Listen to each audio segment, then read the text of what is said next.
பரிசேயர்கள் என்றாலே விவிலியத்திலே ஒரு எதிர்மறையான ஒரு எண்ணத்தோடு பார்க்கின்ற ஒரு கூட்டம் இருக்கிறது. நாம் விவிலியத்தில் பார்க்கும் பொழுதெல்லாம் இயேசுவோடு வாதிட்டவர்கள் அனைவருமே பரிசேயர்கள் தான்.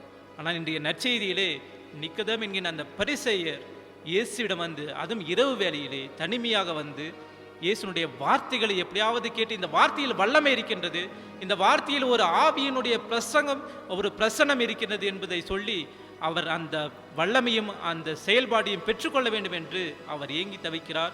அதனுடைய விடையாக அவர் இயேசுனுடைய அந்த வார்த்தைகளை பெற்று ஒரு மன அமைதியுடன் மீண்டும் வீட்டிற்கு செல்கின்றார். அதே மீண்டும் நாம் பார்க்கிறோம், இயேசு அவருடைய கல்லறையிலிருந்து அவர் அடக்கம் செய்யப்படும் பொழுது மீண்டும் அவரும் அந்த இடத்துல இருக்கிறார்கள் என்று சொல்லி நம்முடைய அறிஞர்கள் கூறுகிறார்கள். எனவே அந்த ஆவினுடைய வல்லமையும் வழிநடத்தலும் நம்முடைய வாழ்விலே இருக்கும் பொழுது நாமும் எப்பொழுதுமே ஆவியானவரால் வழிநடத்தப்படுவோம். என்ன வந்தாலும் சரி. ஆனால் நம்முடைய வாழ்க்கையில் பல நேரங்களில் எனக்கு சூனியம் வச்சிட்டாங்க, இந்த ஊரில் இருக்கிற மக்கள் எல்லாமே எனக்கு எப்பொழுதுமே நெகட்டிவாக தான் செஞ்சுட்டு இருக்கிறாங்க என்று சொல்லி மக்களை குறை சொல்லி கொண்டு என்னுடைய ஆன்மாவை பற்றி நான் ஒரு எதிர்மறையான ஒரு எண்ணத்தோடு தான் நான் வாழ்ந்து கொண்டிருக்கின்றேன்.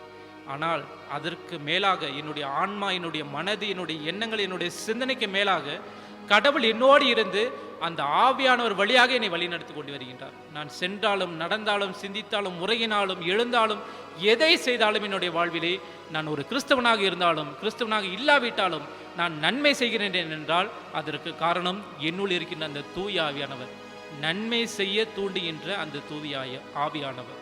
கலகம் செய்வதற்கல்ல, மாறாக எப்பொழுதுமே ஆண்டவருடைய பாதத்திலே அமர்ந்து நன்மையை செய்ய தான் நாம் இங்கே படைக்கப்பட்டு இருக்கின்றோம்.